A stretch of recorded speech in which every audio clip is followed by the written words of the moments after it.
Mes bien-aimés dans le Seigneur, que la grâce et la paix de notre Seigneur et Sauveur Jésus-Christ soient avec vous tous. Ici, votre serviteur, pasteur Jean Level Tangel, en ce dimanche, le 30 janvier 2022, et nous allons vous présenter le message de la parole de Dieu sur le réveil spirituel,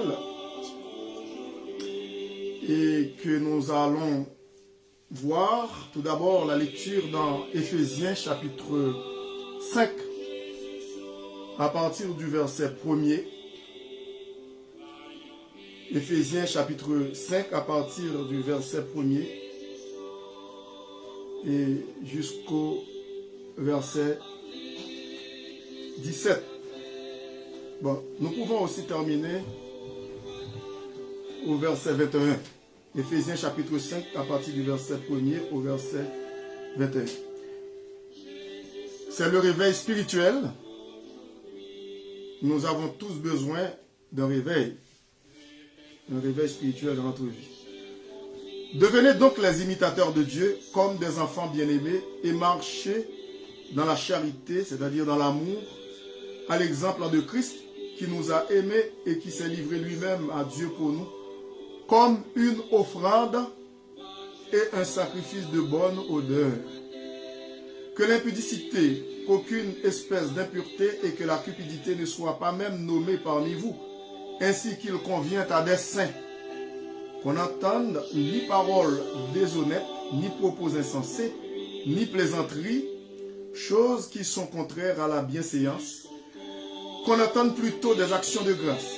Car sachez-le bien, aucun impudique ou impur ou cupide, c'est-à-dire idolâtre, n'a d'héritage dans le royaume de Christ et de Dieu. Que personne ne vous séduise par un vain discours, car c'est à cause de ces choses que la colère de Dieu vient sur les fils de la rébellion. N'ayez donc aucune part avec eux. Autrefois vous étiez ténèbres et maintenant vous êtes lumière dans le Seigneur. Marchez comme des enfants de lumière, car le fruit de la lumière consiste en toutes sortes de bonté, de justice et de vérité. Examinez ce qui est agréable au Seigneur et ne prenez point part aux œuvres infructueuses des ténèbres, mais plutôt condamnez-les.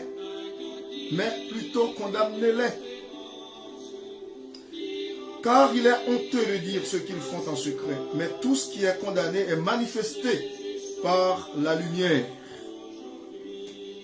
Car tout ce qui est manifesté est lumière. C'est pour cela qu'il est dit, réveille-toi, toi qui dors, relève-toi d'entre les morts et Christ t'éclairera. Nous allons poursuivre la lecture d'autres versets après.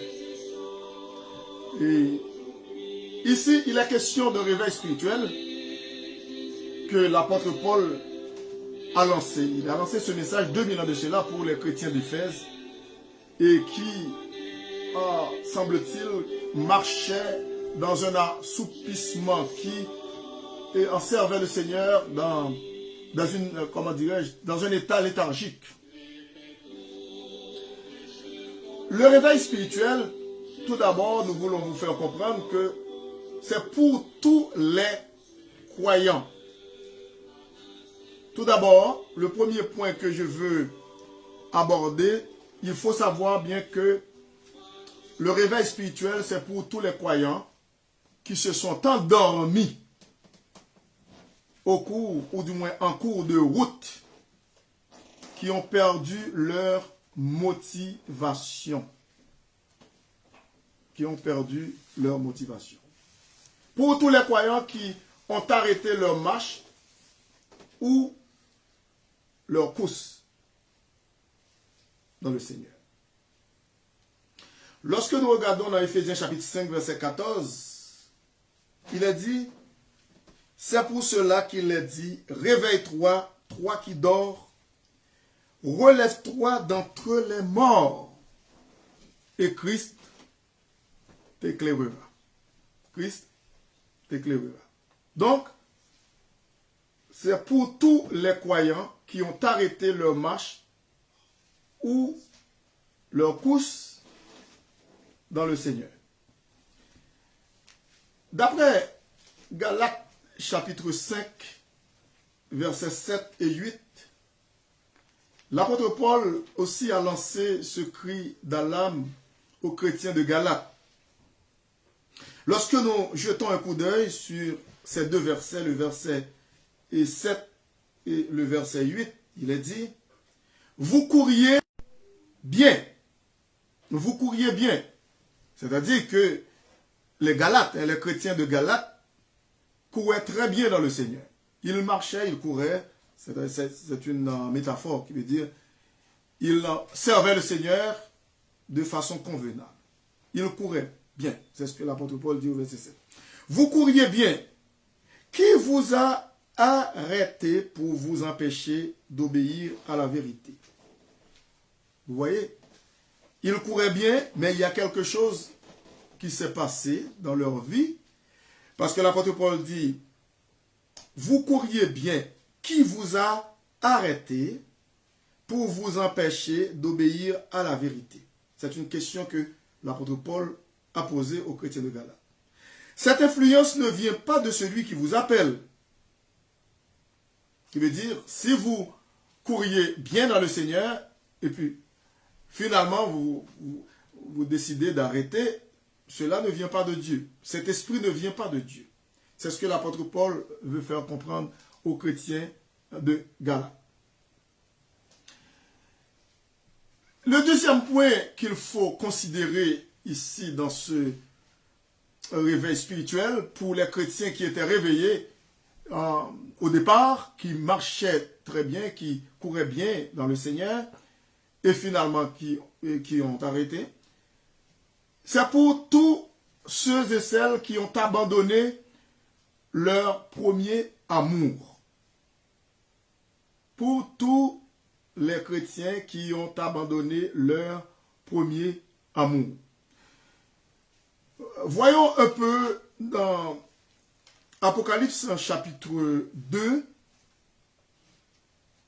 le dernier livre de la Bible, où ici Jean, l'apôtre Jean qui a reçu, c'était le dernier disciple, le disciple qui est mort en dernier, sur l'île de Patmos. Il a été persécuté par le régime à l'époque romain. Et puis, on l'a banni sur l'île de Patmos. Il a reçu la révélation, l'Apocalypse, le dernier message, pour transmettre au peuple de Dieu. À partir du verset 1er, Apocalypse, et chapitre 2, à partir du verset 1er. Écrit à l'ange de l'église d'Éphèse. Voici ce que dit celui qui tient les 7 étoiles dans sa main droite, celui qui marche au milieu des 7 chandeliers d'or. Je connais tes œuvres, ton travail et ta persévérance. Et ta persévérance. Je sais que tu ne peux supporter les méchants, que tu as éprouvé ceux qui se disent apôtres et qui ne le sont pas, et que tu les as trouvés menteurs. Que tu as de la persévérance, encore cité là, que tu as souffert à cause de mon nom, et que tu ne t'es point lassé. Mais, il y a un mais au verset 4,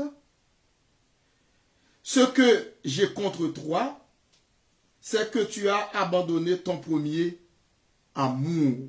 Ton premier amour. Alors, le deuxième point, comme je vous ai dit, c'est pour les chrétiens qui ont abandonné leur premier amour pour servir le Seigneur. Cette chaleur, cet engouement qu'ils avaient au début de leur conversion, ce zèle qu'ils déployaient pour le Seigneur, finalement, au cours de route, eh bien, ils commençaient à avoir un ralentissement et un assoupissement. Finalement, ils ont abandonné leur premier amour pour servir le Seigneur. Et c'est pour cette raison que ici, le Seigneur Jésus-Christ a envoyé ce message à l'église d'Éphèse. Il avait envoyé 7 messages pour 7 églises, parmi lesquelles l'église d'Éphèse. Alors que l'église d'Éphèse commençait très bien au début, parce que l'église d'Éphèse a reçu beaucoup d'éloges de la part de l'apôtre Paul. Lorsque nous regardons Éphésiens chapitre 1er, chapitre 2, il y avait des félicitations, des compliments, des éloges à l'endroit des chrétiens de l'église d'Éphèse. Mais lorsque nous sommes arrivés au chapitre 5, l'église d'Éphèse commence à avoir des difficultés à fonctionner convenablement dans le Seigneur. C'est pour cette raison que l'apôtre Paul a écrit Éphésiens chapitre 5, réveille-toi, toi qui dors. Et finalement, à la fin du 1er siècle, eh bien, les chrétiens de l'église d'Éphèse ont abandonné leur premier amour. Vous voyez? Le troisième point que nous voulons considérer ici dans ce message, c'est pour le réveil spirituel, c'est pour tous les croyants qui se sont endormis en cours de route. Des chrétiens qui se sont endormis en cours de route, qui ont perdu leur motivation, leurs intérêts pour Dieu. Je ne sais pas dans quel état vous êtes, dans quelle situation se trouve votre vie spirituelle présentement. Comme je vous ai dit, tout d'abord, le premier point, c'est que le réveil spirituel authentique, c'est pour tous les croyants qui ont arrêté leur marche dans le Seigneur. Et nous avons vu ça dans Galates 5, versets 7 et 8, où l'apôtre Paul parlait des chrétiens de Galates qui couraient bien, finalement, qui ont arrêté leur marche. Carrément, ils ont arrêté leur marche. Et puis, l'église d'Éphèse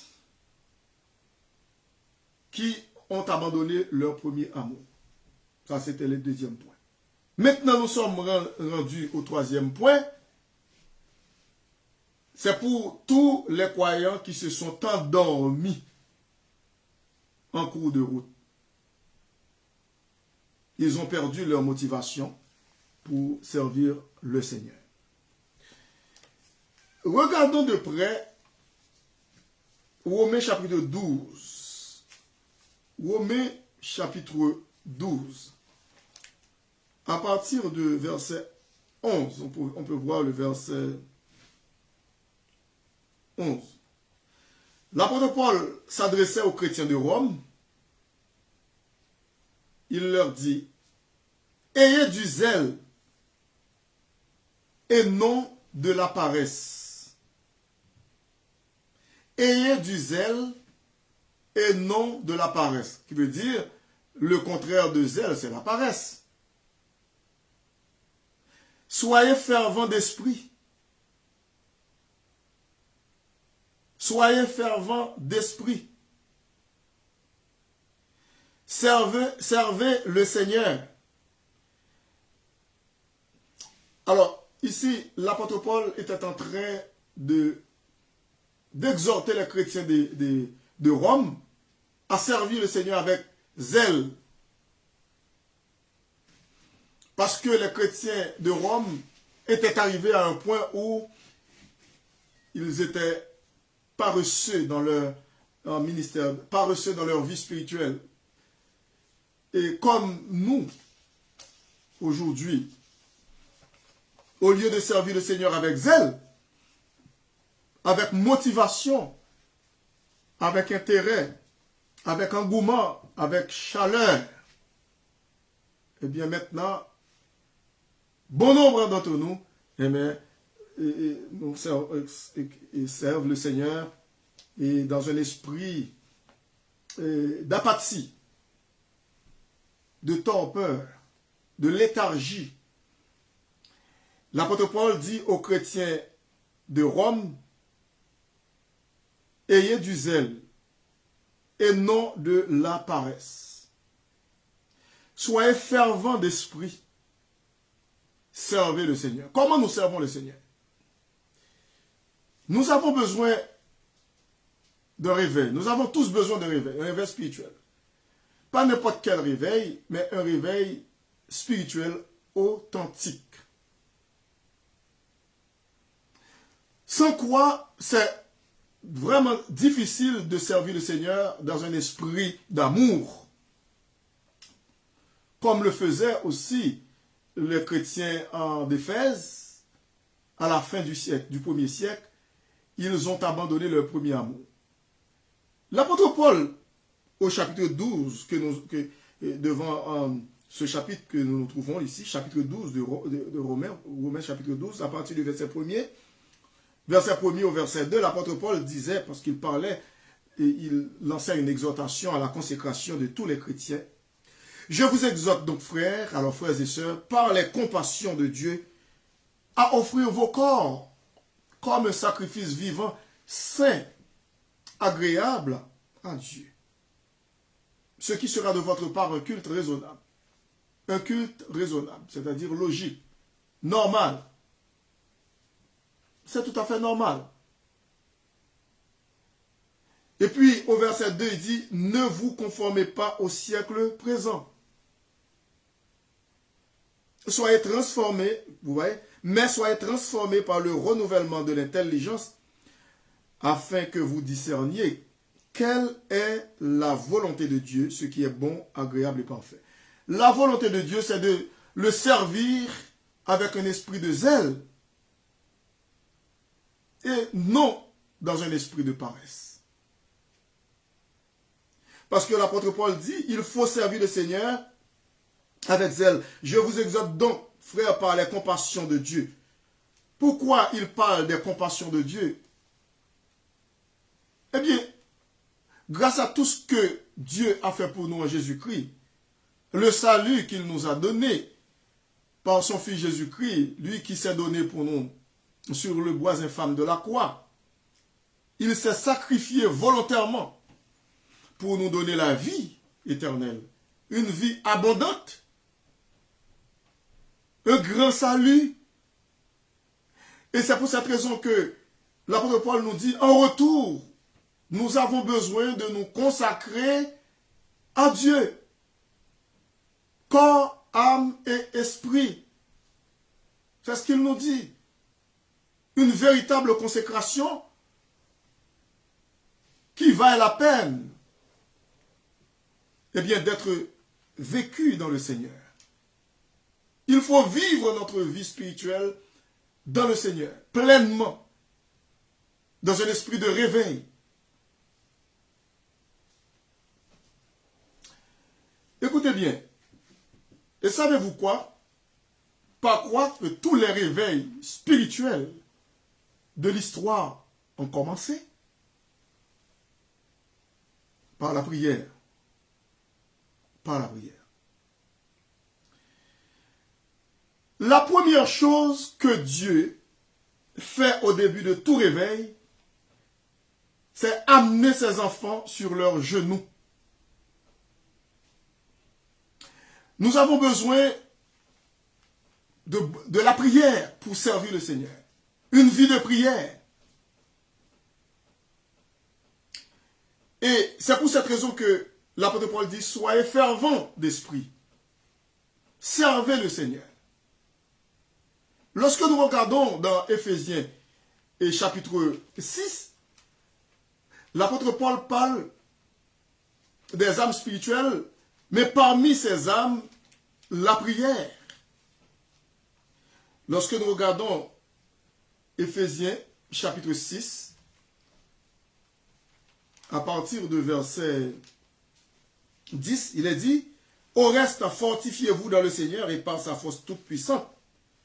Revêtez-vous de toutes les armes de Dieu afin de pouvoir tenir ferme contre les ruses du diable. Parce que le diable est tellement rusé il est passé maître dans l'art de séduire les chrétiens. Et c'est pour cette raison qu'il travaille d'arrache-pied pour nous endormir afin de ne pas servir convenablement le Seigneur. Et le verset 12 dit, « Car nous n'avons pas à lutter contre la chair et le sang, mais contre les dominations, contre les autorités, contre les princes de ce monde de ténèbres, contre les esprits méchants dans les lieux célestes. » Donc, c'est pour cette raison que nous devons nous réveiller pour servir le Seigneur. Et lorsque nous regardons le verset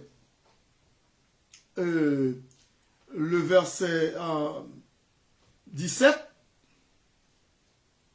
tout d'abord, nous allons voir, et c'est ça, le verset 17, il dit, « Prenez aussi le casque du salut et l'épée de l'esprit qui est la parole de Dieu, parce qu'il n'y a pas de marche sans la parole et la prière. Faites en tout temps par l'esprit toutes sortes de prières. » Faites en tout temps par l'esprit toutes sortes de prières. Parce que nous avons besoin d'une vie de prière pour vivre une vie de réveil spirituel authentique. Sans la prière, impossible de mener une lutte vraiment victorieuse dans le Seigneur. Parce que nous sommes attaqués de toutes parts par notre grand ennemi commun qui est le diable, le tentateur, qui cherche à tout prix de nous faire terrasser durant notre marche dans le Seigneur. Et c'est pour cette raison que l'apôtre Paul dit au verset 18, Éphésiens chapitre 6, « Faites en tout temps par l'Esprit toutes sortes de prières et de supplications. » Et puis il dit, « Veillez à cela avec une entière persévérance. » Veillez à cela avec une entière persévérance et priez pour tous les saints, pour tous les chrétiens, tous nos frères et sœurs à travers le monde qui traversent des moments difficiles, qui ont besoin d'un réveil spirituel. Et l'apôtre Paul demande la prière aussi. Lui qui était un homme de prière. L'apôtre Paul, au verset 19, dit « Priez pour moi, afin qu'il me soit donné, quand j'ouvre la bouche, de faire connaître hardiment et librement le mystère de l'évangile, pour lequel je suis ambassadeur dans les chaînes et que j'en parle avec assurance, comme je dois en parler. » Vous voyez que l'apôtre Paul a besoin de nos prières, de vos prières, des prières des saints à l'époque.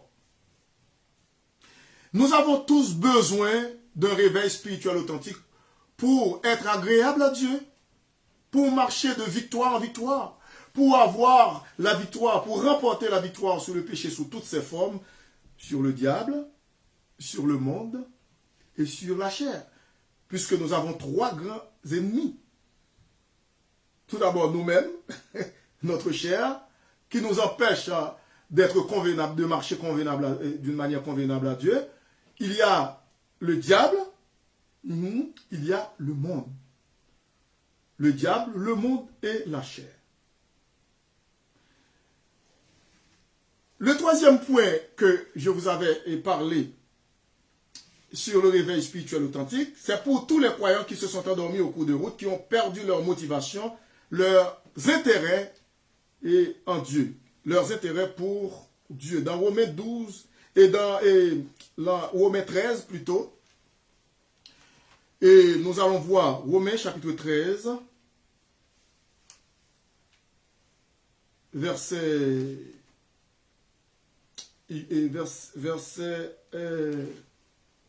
11. Moi je vais faire la lecture. Verset 11 au verset 14. Cela importe d'autant plus que vous savez en quel temps nous sommes. En quel temps nous sommes? Nous vivons les derniers jours. Nous sommes dans les derniers temps. L'apôtre Paul dit, cela importe d'autant plus que vous savez en quel temps nous sommes. C'est l'heure de vous réveiller enfin du sommeil.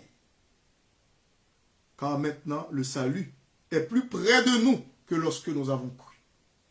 Il faut réaliser cela, mes bien-aimés dans le Seigneur, que depuis le jour où nous avons accepté Jésus-Christ comme notre Sauveur et Seigneur personnel.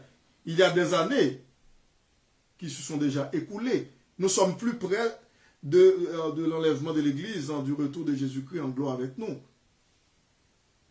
Ce n'est pas le temps de dormir. Parce que l'apôtre Paul nous dit ça au chapitre 13 de Romains.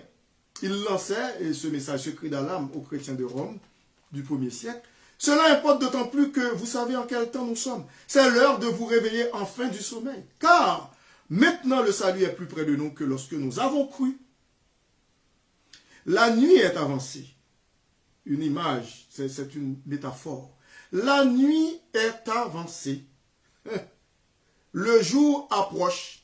Qu'est-ce que ça veut dire? La nuit est avancée, le jour approche. Quand nous voyons ce qui se passe, se déroule sous nos yeux présentement, des problèmes eh bien, qui prennent place dans le monde. Toutes sortes de problèmes. La criminalité qui va grandissant dans le monde. La corruption, l'immoralité, l'impudicité. Toutes ces choses qui battent son plein dans le monde. Qui arrivent à leur comble. Jésus-Christ a dit 2000 ans de cela. Les guerres, bruit de guerre aussi. Le monde est troublé. Toutes sortes de maladies. La peste. Ce virus-là, ce coronavirus, cette pandémie qui s'installe, ça fait 2 ans de cela. Lorsque nous regardons tout cela, nous disons, mais assurément, le Seigneur n'est pas loin de revenir. Assurément, l'Église n'est pas loin d'être enlevée. Parce qu'il faut savoir que, avant que le Seigneur retourne en gloire, avec nous, il va falloir que nous soyons enlevés. Il faut que l'Église soit enlevée pour aller à la rencontre du Seigneur dans les airs.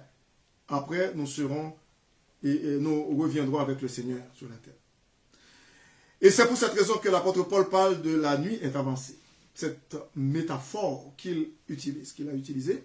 La nuit est avancée, le jour approche. Le jour approche.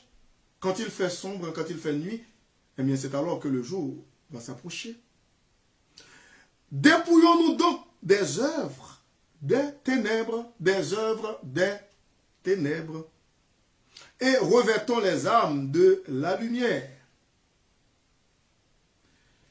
Marchons honnêtement comme en plein jour, loin des excès et de l'ivrognerie, de la luxure et de l'impudicité, des querelles et des jalousies.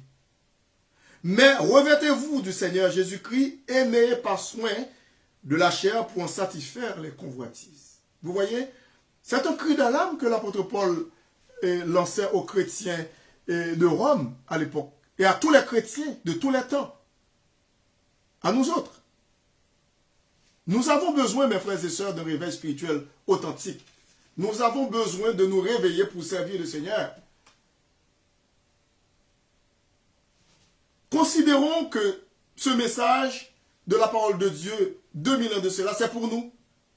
Toujours est-il que lorsque nous, en tant qu'enfants de Dieu, nous sommes en train de sommeiller, de dormir, à ce moment-là, ça ne plaît pas à Dieu parce que Jésus-Christ ne nous a pas appelés à dormir, mais plutôt à marcher dans le Seigneur, à le servir d'une manière fervente. Et c'est pour cette raison que dans Éphésiens chapitre 5, il est dit, réveille-toi, toi qui dors. C'est le verset 14. Relève-toi d'entre les morts. Pourquoi l'apôtre Paul utilise ce thème, mort? Il dit, réveille-toi, toi qui dors. Relève-toi d'entre les morts. Qui sont ces morts-là? Ce sont des gens qui ne connaissent pas Dieu, qui ne sont pas encore sauvés. Ils sont considérés comme des morts, les morts spirituellement parlant. Lorsque nous, les chrétiens, nous sommes en train de dormir, eh bien c'est que nous sommes en train de dormir parmi les gens qui ne connaissent pas le Seigneur. C'est pour cette raison que l'apôtre Paul dit, réveille-toi, toi qui dors. Parce que nous dormions aussi autrefois avant notre conversion. Avant d'accepter Jésus-Christ comme notre sauveur et Seigneur personnel. Nous étions de leur nombre, qui veut dire de ces gens-là qui dorment spirituellement, qui sont dans le monde. Lorsque nous regardons dans Éphésiens chapitre 2, l'apôtre Paul dit dans Éphésiens chapitre 2, vous étiez morts par vos offenses. Le verset 1er. Et nous, les enfants de Dieu, autrefois, vous étiez morts par vos offenses et par vos péchés, dans lesquels vous marchiez autrefois, selon le train de ce monde, selon le prince de la puissance de l'air, de l'esprit, qui agit maintenant dans les fils de la rébellion, c'est-à-dire dans les gens qui ne connaissent pas Dieu.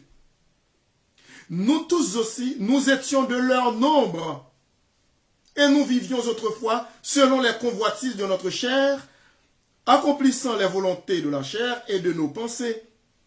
Et nous étions par nature des enfants de colère comme les autres, des enfants de colère comme les autres, c'est-à-dire des enfants de la désobéissance, comme les gens de ce monde. Pourquoi nous marchions ainsi? Parce que nous étions morts.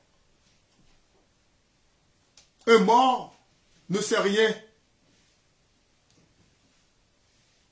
Le verset 4 dit, mais Dieu qui est riche en miséricorde, à cause du grand amour dont il nous a aimés, nous qui étions morts, il l'a répété encore, nous qui étions morts par nos offenses, nous a rendus à la vie avec Christ.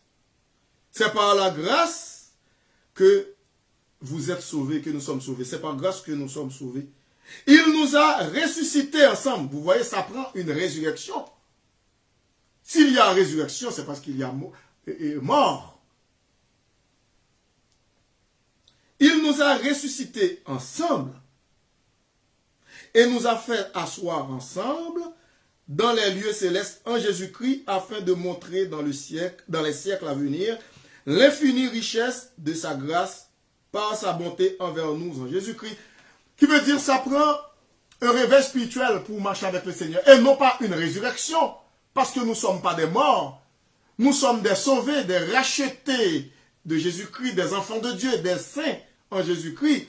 Lorsque nous dormons dans notre course spirituelle, eh bien, nous ressemblons aux gens de ce monde qui sont morts, mais nous ne sommes pas vraiment morts, mais nous ressemblons à ces gens-là.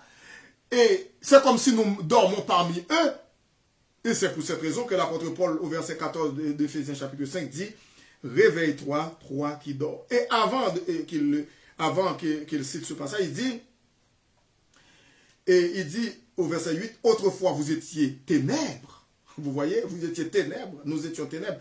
Et maintenant, vous êtes lumière, nous sommes lumière dans le Seigneur. Marchons comme des enfants de lumière.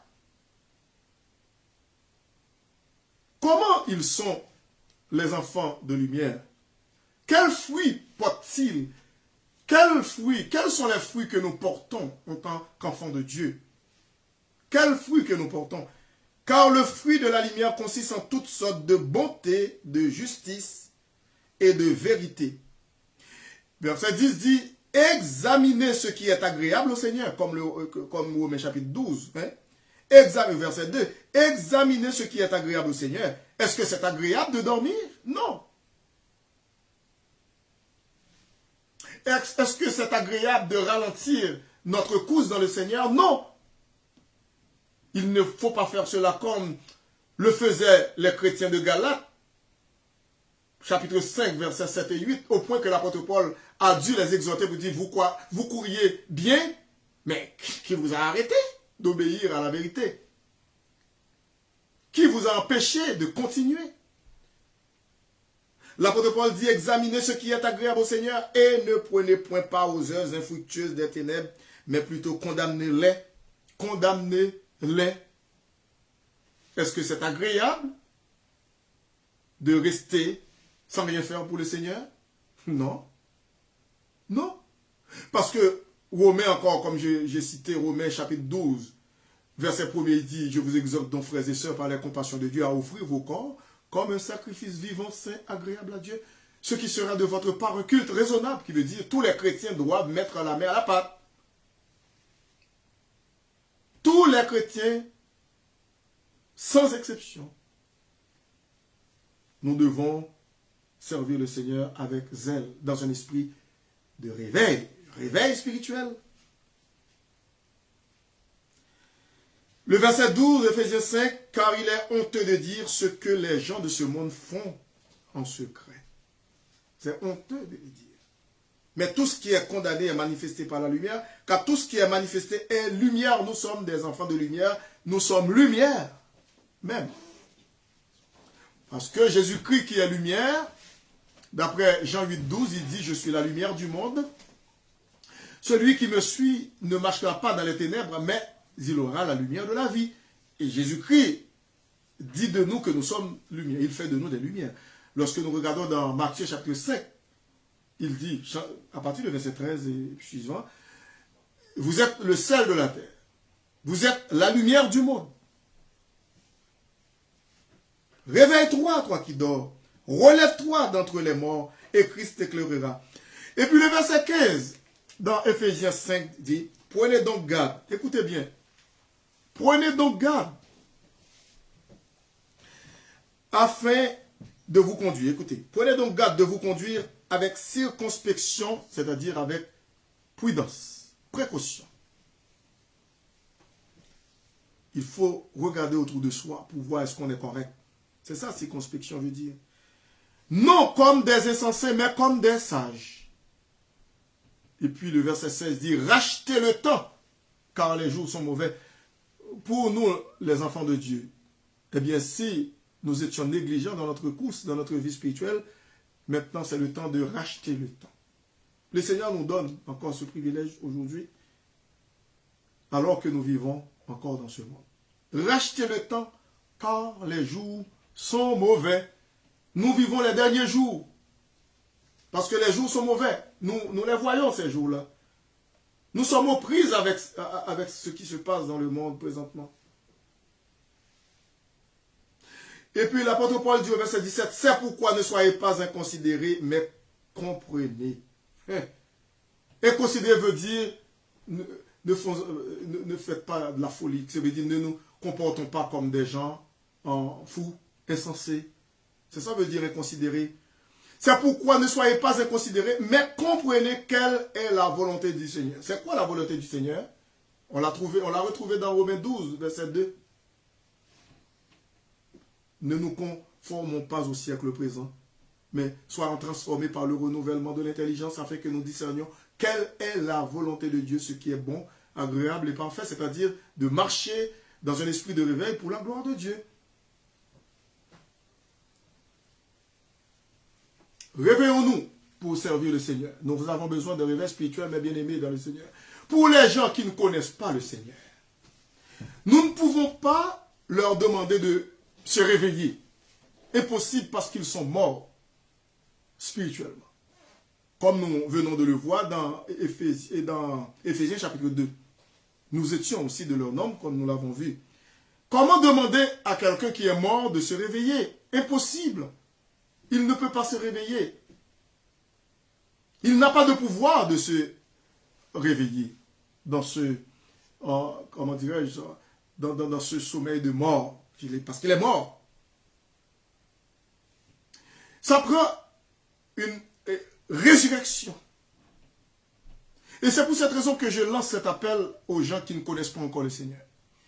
Même si vous voyez que vous êtes bien portant, vous fonctionnez normalement bien, vous êtes en bonne santé, eh bien, si vous n'êtes pas en Jésus-Christ, si vous n'avez pas Jésus-Christ dans votre cœur comme votre sauveur personnel, vous êtes, selon la parole de Dieu, mort spirituellement. Même si vous fonctionnez très bien, vous êtes en pleine forme, en bonne santé, tout fonctionne bien. Vous me regardez, vous me voyez, même lorsque vous n'avez aucun problème de vision, mais vous êtes mort, spirituellement parlant, Parce que la parole de Dieu le dit dans Éphésiens chapitre 2.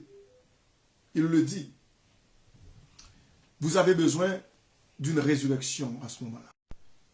Vous avez besoin d'accepter Jésus-Christ comme votre sauveur et Seigneur personnel. C'est le temps de le faire.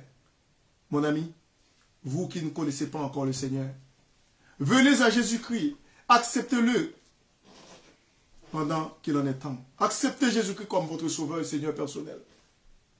Ne dites pas, ah, demain, bon, c'est pas grave, demain j'aurai le temps, mais non. Demain ne nous appartient pas. Il appartient seulement à Dieu, le créateur de l'univers. C'est lui qui sait quand est-ce que nous allons quitter ce monde. Quand est-ce que nous allons partir. Parce qu'il y a deux voies de destinée. Si vous vous engagez, vous continuez à vous engager dans le chemin de la perdition, à ce moment-là, vous serez éloigné complètement de Dieu pour l'éternité. Et vous serez dans une fournaise ardente dans l'enfer éternel, sans Dieu. Mais lorsque vous choisissez d'accepter Jésus-Christ comme votre sauveur et Seigneur personnel, eh bien vous serez là-haut dans le ciel après votre mort. C'est pour cette raison que je vous demande de recevoir aujourd'hui le Seigneur Jésus-Christ comme votre sauveur et Seigneur personnel. Saisissez cette occasion qui s'offre à vous aujourd'hui. Faites-le, s'il vous plaît. Vous ne le regretterez jamais. Encore, nous vous demandons de vous réveiller, mes frères et sœurs. Réveillons-nous pour servir le Seigneur. Comme l'apôtre Paul nous dit, réveille-toi, toi qui dors, relève-toi d'entre les morts, et Christ t'éclairera. Un réveil spirituel authentique, c'est ça qui fait l'affaire d'un chrétien qui marche convenablement dans le Seigneur. Merci beaucoup.